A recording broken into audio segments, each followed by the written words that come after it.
أعوذ بالله من الشيطان الرجيم. بسم الله الرحمن الرحيم.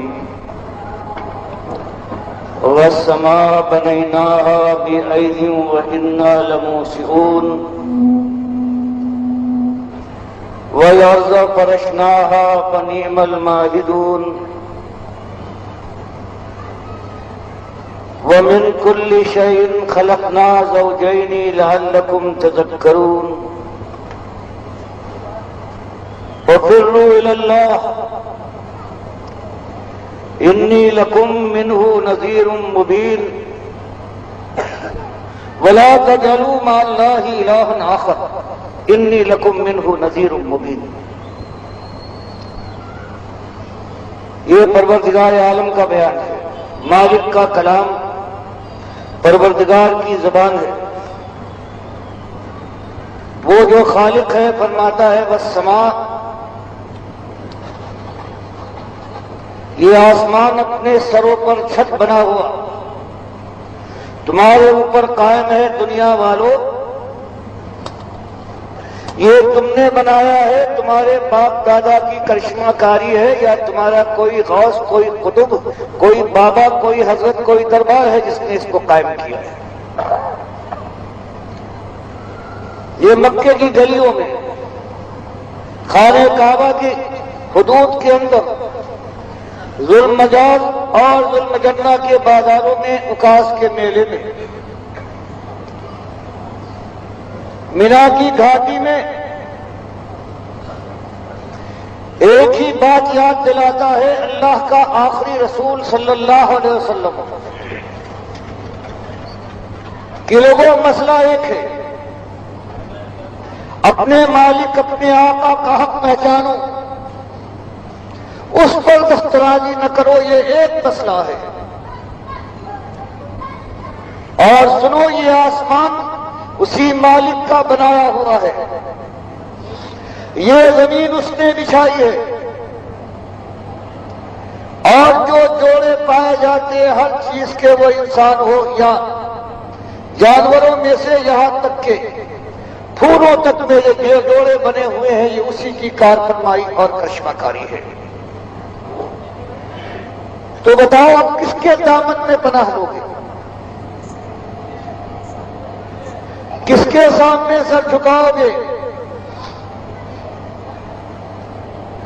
کس سے فریاد کرو گے؟ کس سے مانگو گے؟ قسمت کی بگڑی تمہاری کون بنائے گا؟ تمہاری خالی گودوں کو کون بھر سکتا ہے؟ کس کے پاس کچھ ہے کہ وہ تم کو دے اور داتا کہلائے؟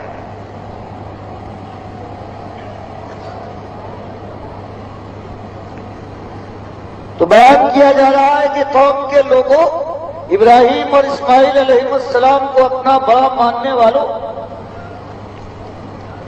آج تمہارا حال یہ ہے کہ تم اللہ کے علاوہ ہر ایک کے پیچھے دوڑے جا رہے ہو.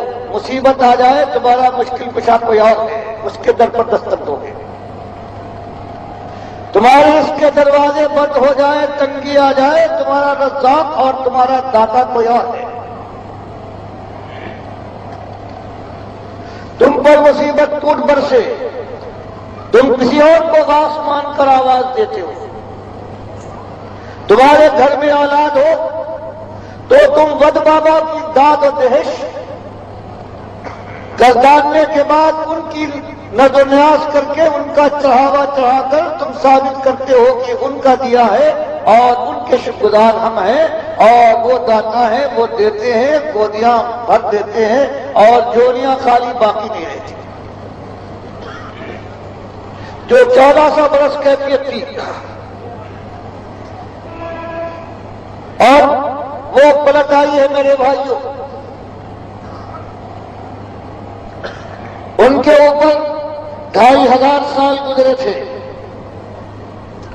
اور اللہ کے انبیاء کو انہوں نے غوث اور دستگیر اور مشکل کشا پر یاد رس قسمتیں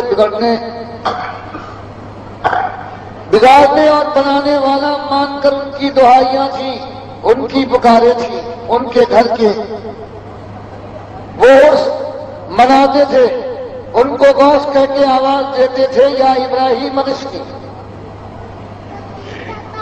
اور اللہ کے نبی صلی اللہ علیہ وسلم پکارتے پھرتے تھے کہ بتاؤ جو خود بنائے گئے ہیں ان کے پاس کیا ہے جو تم کو دیں گے، جو خود محتاج ہے اس کے سامنے ہاتھ پھیلا رہے ہو۔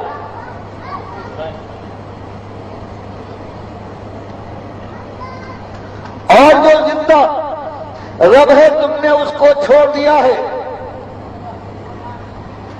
جن کو تم اولیاء اور نبی مانتے ہو مر چکے ہیں، ان سے فریادیں ہیں، ان کے چڑھاوے ہیں، ان کی منتیں مانتے ہو، ان کے سامنے جا کر روتے ہو، ان سے قسمتیں معلوم کرتے ہو، پاسے پڑے ہوئے ہیں اٹھاتے ہو کہ یہ بتائیں گے کہ تمہارے لیے خیر کیا ہے اور شر کیا ہے۔ اور پھر قوم کے لوگوں تم کہتے ہو کہ ابراہیم علیہ السلام ہمارے بڑے تھے، وہ کیسے توحیدی اللہ کے لیے انہوں نے اپنی قوم سے جنگ کی، اپنے باپ سے لڑے، بادشاہ کے سامنے جمے رہے، باباؤں کو انہوں نے تحس نحس کیا، اور اس کے بعد آگ میں پھینکے گئے، ہجرت کی، اور اس کے بعد مالک نے اشارہ فرمایا اپنی اولاد کو جو مدتوں دعا کے بعد تم کو پہلی ملی ہے یہ جا کر ویرانے پر چھوڑاؤ جہاں آج خانے کعبہ ہے، اور پھر جب بڑے ہوئے ان کے بیٹے تو ان کو ذبح کرو۔ فرمایا ان سے نسبت جوڑتے ہو، وہ موحد تھے، وہ حنیف اور یکسو تھے، وما کان من المشرکین، اور شرک کا شائبہ بھی ان کی زندگی کے ایمان کے دامن کے اوپر کبھی اثر انداز نہیں ہو پایا ہے۔ انہوں نے اللہ کی توحید کے لیے، اللہ کی بندگی کے لیے سب کو نشانہ کر دیا، اور ان سے نسبت جوڑتے ہو۔ یہ اللہ کے نبی صلی اللہ علیہ وسلم کی پکار تھی، اور آج جو پکار ہے دردمند دل کی وہ یہی پکار ہے کہ ابھی 1500 سال، ابھی پورے 1500 سال پورے نہیں ہوئے، 1400 برس سے گزرے، ابھی 1500 سال میں بھی 100 سال باقی ہے۔ اور پھر اس امت کا حال ہے، قرآن اس کے پاس موجود اصلی حالت میں، قرآن کی تفسیر بخاری کی شکل میں اصلی حالت میں موجود، تاریخ اسلامی میں صحابہ اکرام کی جانثاری اور اللہ کے لیے اپنی جان کی قربانی کے سارے مناظر ہیں وہ موجود، اور اس کے بعد وہی روش ہے۔ اب غوث کوئی تمہارا اور ہے، اب اولاد ہو تو وہ غوث بخش بن جائے گی، اور اس کی نظر و نیاز کر کے کہو گے کہ اس نے دیا ہے، اس کا شکریہ ادا کریں گے۔ اب اگر مشکل پڑ جائے تو مشکل کشا کوئی اور ہے، اور مالک فرمائے اللہ لا الہ الا هو الحی القیوم، کہ بھول جانے والوں، تمہاری گودوں کو بھرنے والا، تمہاری ماں کی پیٹ کے 3 اندھیروں میں تمہیں رزق پہنچانے والا، تمہاری ماں کے خون سے نکالا ہوا دودھ تمہاری گلے، تمہاری رگوں رگوں میں ٹپکا کر بہا دینے والا، وہ تمہارا ایک مالک ہے، وہ زندہ جاوید ہے، ہمیشہ سے تھا، ہمیشہ رہے گا۔ اور تمہارا یہ عالم ہو گیا ہے جو بزرگ مر گئے ہیں یا تمہارے اپنے دل کے پسند کیے ہوئے جو تمہارے معبود ہیں، جو جا چکے ہیں، تمہاری تاریخ بیان کرتی ہے۔ بعض حالتوں میں تو یہ ہے کہ جنہوں نے ان کو زمین کے اندر گاڑا ہے وہ اس کے گواہ ہیں، لیکن اب تم مالک سے مایوس ہونے کے بعد جو ہر جگہ سے ہر چیز کا جاننے والا ہے، اب ان کو آواز دیتے ہو، اٹھتے بیٹھتے یا رسول مدد، یار یہ مشکل کشا۔ بتائیے یہ ستم ظریفی ہے، یہ نہیں، یہ قیامت نہیں ہے